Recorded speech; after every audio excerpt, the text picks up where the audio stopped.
उत्तर प्रदेश में दलितों, पिछड़ों, गरीबों के नाम पर मायावती व मुलायम सिंह यादव ने वोटों को अपनी जागीर बना रखा था, पर यह जागीर इस बार जनता ने उनसे छीन लिया और मोदी जी की लहरों में समाहित होकर गंगा, जमुना और अदृश्य सरस्वती के संगम में मिल गया।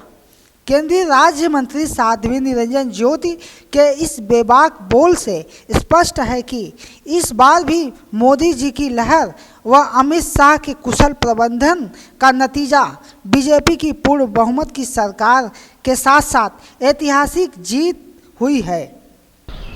मैं दिल्ली में इस समय केंद्रीय मंत्री साध्वी निरंजन ज्योति जी के पास में हूँ और इनके पास आया हूँ। समाज के प्रति इनकी बड़ी आशाएं हैं और ये यूपी में चाहते हैं कि इनको कुछ कमान मिले, लेकिन अभी केंद्रीय कैबिनेट जो डिसीजन लेगा उसके बाद ही कुछ होगा। यूपी का सीएम बात चल रही है और आगे चेहरा कौन होता है ये कल तक तय हो जाएगा।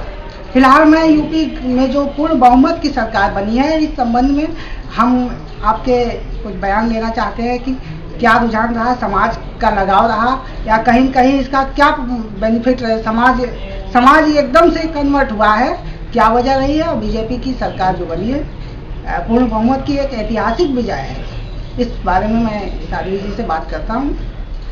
जी, जो बीजेपी पूर्ण बहुमत की सरकार बनाई है, पहली बार यूपी में इस तरह का जनाधार, क्या वजह रही है? पहली बार ही ऐसा कोई प्रधानमंत्री आया जो गरीबों की बात कर रहा है। साध्वी जी ने कहा कि देश में पहली बार ऐसा प्रधानमंत्री हुआ जो गरीब महिलाओं के हाथ में गैस चूल्हा दिया, गांव में लाइट दिया, आज़ादी के बाद नोटबंदी कर बेईमानों को बेनकाब किया। उनके एक आह्वान पर निषाद कश्यप मछुआ समुदाय ने एकमत होकर बीजेपी को वोट दिया। निषाद समुदाय में पहली बार विधानसभा में 40 महिला पहुंची, जिसमें 35 बीजेपी की हैं। उन्होंने महिलाओं की सुरक्षा पर मायावती सरकार के समय नरौनी की सीलू निषाद वाली घटना का जिक्र किया, जिसमें बसपा के शासन में उन्हीं के विधायक ने कई दिनों तक जबरन दुष्कर्म किया और किसी तरह जब बच्ची थाने पहुंची तो थाना इंचार्ज ने लड़की के ही खिलाफ चोरी के आरोप में जेल भिजवा दिया था। ऐसी कई अनगिनत घटनाएं समाज में होती रही, जिससे पिछली माया व मुलायम सिंह की सरकार में महिला सुरक्षा के सभी दावे बेबुनियाद रहे।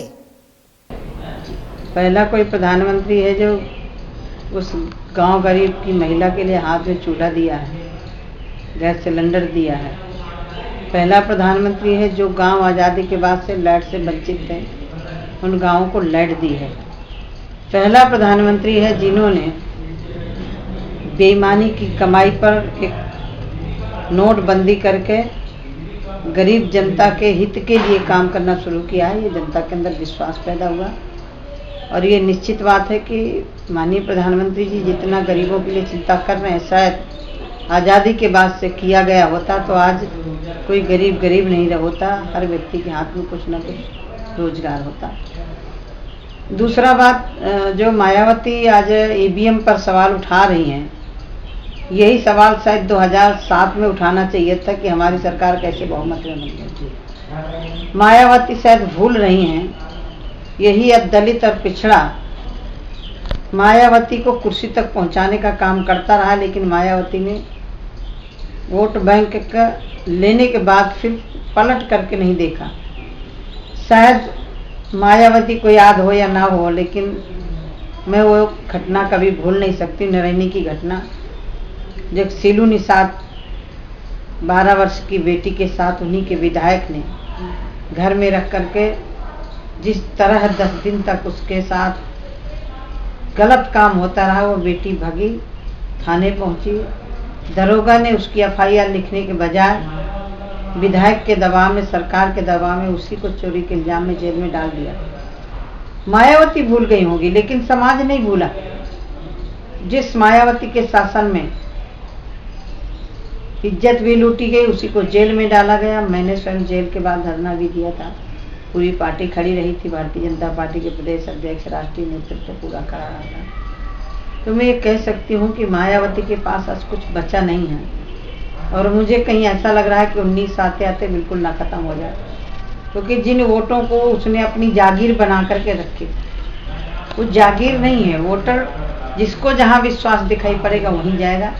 मायावती और मुलायम सिंह इन्हीं दलित पिछड़ों के बल पर राजनीति कर रहे थे। पहली बार दलित पिछड़े को लगा कि कोई हमारा संरक्षक है। मैं कह सकती हूँ कि निषाद समाज को पहली बार, बहुत सांसद बने, बहुत विधायक बने, लेकिन पहली बार उनको लगा, मेरे प्रति भी उनका विश्वास जगा कि हमारा कोई नेता है जो हमारी हित की बात कर रहा है। और मैं लोकसभा से लेकर के विधानसभा तक माननीय प्रधानमंत्री जी से भी बात की है। 17 पिछड़ी जातियों को साध्वी जी ने एक ही कहा, क्योंकि उनमें रोटी बेटी का संबंध भी है। मुलायम सिंह ने आरक्षण के नाम पर गलत अफवाह फैलाई, जिससे समाज गुमराह हुआ। मैं इस बात पर प्रधानमंत्री जी से आग्रह करूंगी कि जो पिछड़ा गरीब दलित हो उसे ही आरक्षण मिले, क्योंकि समाज को उम्मीद अब बीजेपी से ही है। आई कनेक्ट न्यूज़ के लिए लखनऊ से कैमरा पर्सन अमित कश्यप के साथ नई दिल्ली से सहयोगी तूफानी निषाद व सुभाष निषाद की विशेष रिपोर्ट। और मैंने विधानसभा में कहा था 17 जाति क्यों, जब रोटी बोटी एक है, रोटी बेटियां एक हैं, शादी होती है, व्यवहार चलता है, तो 17 जातियां नहीं। हम उसको गलत अफवाह, माननीय मुलायम सिंह ने गलत परिभाषा की और वहाँ से गलत रिपोर्ट आती रही। अब सरकार बनती है तो मैं सरकार के जो भी मुख्यमंत्री बनेगा उसे कहूँगी कि 17 जाति नहीं, सिर्फ एक ही जाति है। और राजभर और प्रजापति तीन जातियों को एक पैनल बना करके भेजे भारत सरकार को। और आग्रह करूंगी कि जो सबसे ज़्यादा पिछड़ा हुआ समाज है, और माननीय प्रधानमंत्री जी का फोकस भी है कि जो पिछड़ा है, दलित है, गरीब है, उस पर माननीय प्रधानमंत्री जी का फोकस है और काम भी कर रहे हैं।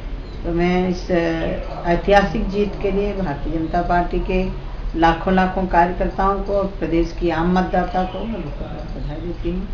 और विशेष तौर पर मैं अपने समाज को भी बधाई देती हूँ कि एक आह्वान पर पूरा प्रदेश का निषाद, बिंद, कश्यप, मल्लाह एक आह्वान पर पूरा भारतीय जनता पार्टी के पक्ष में आया। मायावती को भी पता चल गया होगा कि अब कोई टक्कर लेने वाला आ गया। महिलाओं के प्रति जो भेदभाव रहा, असमानता रही, दलित के नाम पर मायावती जी वोट लेती रही, और अब ये 10-90 प्रदेश सरकार ने योजना बनाई वहाँ पर, तब भी वो कामयाब नहीं रही। तो बीजेपी कुछ है खास योजना नहीं, बीजेपी महिलाओं के लिए ला भी रही है। और पहली बार है कि 403 विधानसभा में 40 महिलाएं पहली बार पहुंचे, उसमें 35 भारतीय जनता पार्टी की महिलाएं हैं। कामयाबी हासिल करने के लिए हमें भी कुछ बढ़ना पड़ता है जी। और मान लो मैं घर में पड़ी रहती, नहीं बढ़ती, तो आज मैं यहाँ नहीं होती। तो महिलाओं से भी आग्रह है कि बढ़ें, कुछ आगे बढ़ें। सरकार कौशल विकास के अंतर्गत महिलाओं को भी कुशलता देने का काम कर रही है। तो हमारा भी कर्तव्य बनता है कि हम बढ़ें आगे। जब हम आगे बढ़ेंगे तो तभी कोई हमें अपनाएगा। तो महिलाओं को भी अपनी इज्जत बचा करके समाज में बढ़ करके काम करना चाहिए। दादी जी ने जो बताया कि महिलाओं को भी बराबर का मान सम्मान मिले, चाहे वो आर्थिक दृष्टि से मजबूत बने, चाहे वो राजनीति में भी आए। आज यही वजह है कि 30-35 महिलाएं आज मुकाम पर हैं भारतीय जनता पार्टी और मोदी सरकार। कैमरामैन अमित कश्यप जी के साथ मैं Subhash Nishad, I connect news, नई दिल्ली।